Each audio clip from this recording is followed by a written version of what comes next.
ગુજરાતમાં છેલ્લા 2 દિવસથી વરસાદી માહોલ જામ્યો છે। આ વખતે રાજ્યમાં વિધિવત રીતે ચોમાસાનું આગમન 4 દિવસ વહેલા થયું છે। દક્ષિણ ગુજરાતના વલસાડમાં ચોમાસું પહોંચ્યું છે, ત્યારે હવામાન વિભાગની આગાહી અનુસાર આજે ગીર સોમનાથ, ભાવનગર, પંચમહાલ, વલસાડ, દાહોદ, અમરેલી, છોટાઉદેપુર, નવસારી, નર્મદા, સુરત, તાપી અને ડાંગ જિલ્લામાં વરસાદ વરસી શકે છે। સૌરાષ્ટ્ર, દક્ષિણ ગુજરાત, મધ્ય ગુજરાત અને ઉત્તર ગુજરાતના મોટાભાગના વિસ્તારોમાં છેલ્લા 2 દિવસથી વરસાદનો માહોલ છવાયેલો છે।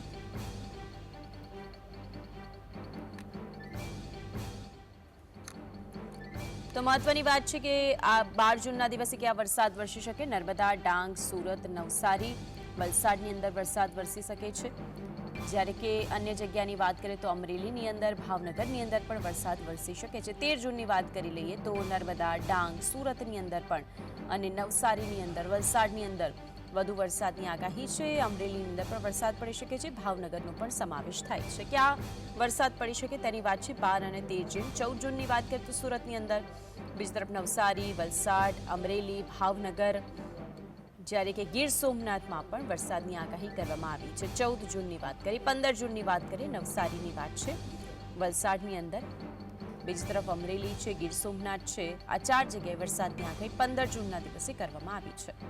16 જૂનની વાત કરીએ, નવસારી, વલસાડ, આણંદ, અમરેલી, ગીર સોમનાથ, આ બધી જગ્યાએ વરસાદ વરસી શકે છે।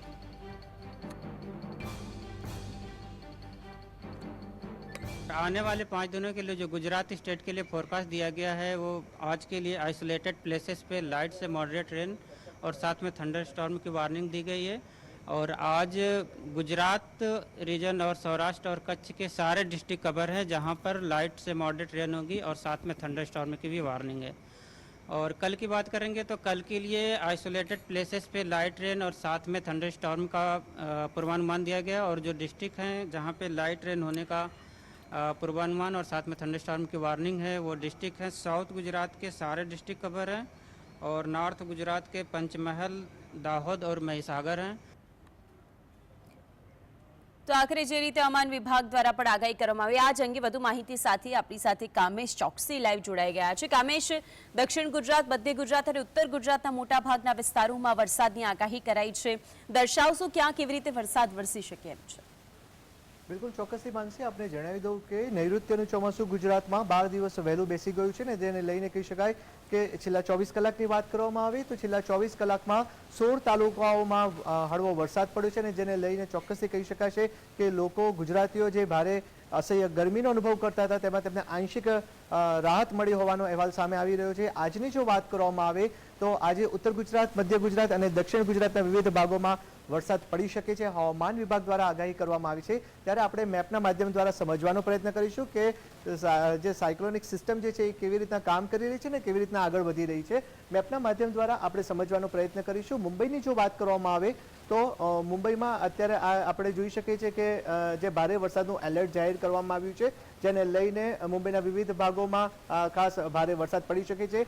પાલઘર, નાસિક, અહેમદનગર, ઔરંગાબાદ સહિતના ભાગોમાં આ સ્પષ્ટપણે જોવા મળી રહી છે કે જે વરસાદી સિસ્ટમ સક્રિય થઈ છે અને જેને લઈને ભારે વરસાદ પડી શકે છે। ધીરે ધીરે આ જે દરિયાકાંઠા ઉપરથી જે વરસાદી વેવ્સ જે છે તે આગળ વધતા ખાસ કરીને દક્ષિણ ગુજરાતમાં તેની અસર જોવા મળી શકે છે। ગઈકાલે જે હવામાન વિભાગ દ્વારા આગાહી કરવામાં આવી હતી તે પ્રમાણે વલસાડ, સુરત અને જે પણ નજીકના વિસ્તાર છે વલસાડ, વાપી, સુરત, ઉમરગાંવ સહિતના જે ભાગો છે ત્યાં આગળ આજે હળવો વરસાદી ઝાપટા પડે તેવી શક્યતા વ્યક્ત કરવામાં આવી છે। આ ઉપરાંત ચોમાસું ધીરે ધીરે આગળ વધશે ને તેની અસર પણ સીધી રીતના કહી શકાય કે ઉત્તર ગુજરાત અને મધ્ય ગુજરાત તથા સૌરાષ્ટ્રમાં જોવા મળી શકે છે, જેને લઈને જો વાત કરવામાં આવે તો અમદાવાદમાં પણ હળવા વરસાદની શક્યતા વ્યક્ત કરવામાં આવી છે, વડોદરામાં પણ હળવા વરસાદ પડી શકે છે। આ ઉપરાંત સૌરાષ્ટ્રની વાત કરવામાં આવે તો સૌરાષ્ટ્રમાં ભાવનગર, ઉના સહિત દ્વારકાનો જે દરિયાકાંઠો જે છે ત્યાં આગળ પણ વરસાદી ઝાપટા આવે તેવી શક્યતા વ્યક્ત કરવામાં આવી છે। એટલે ચોક્કસથી કહી શકાય છે કે હાલની સ્થિતિની જો વાત કરવામાં આવે તો આજે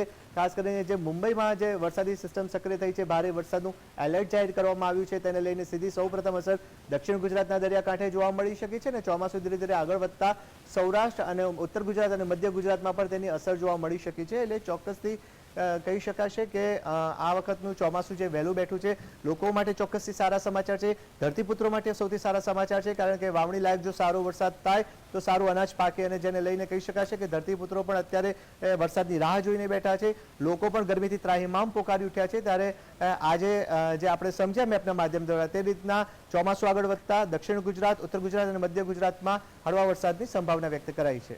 કામેશ, જે રીતે આપે બધું જ સમજાવ્યું કે મુંબઈથી લઈને આખરે દક્ષિણ ગુજરાતની અંદર કઈ રીતે વરસાદની સિસ્ટમ સક્રિય થઈ છે, આગામી સમયમાં 16 જૂન સુધી જે રીતે કહે છે કે વલસાડની અંદર, સુરતની અંદર, અમરેલીમાં વરસાદી માહોલ રહેશે, તેને લઈને અપડેટ જણાવશો. બિલકુલ માનસી, આપને જણાવી દઉં કે હવામાન વિભાગ દ્વારા એક સપ્તાહની એટલે કે 7 દિવસની વરસાદની આગાહી વ્યક્ત કરવામાં આવી છે.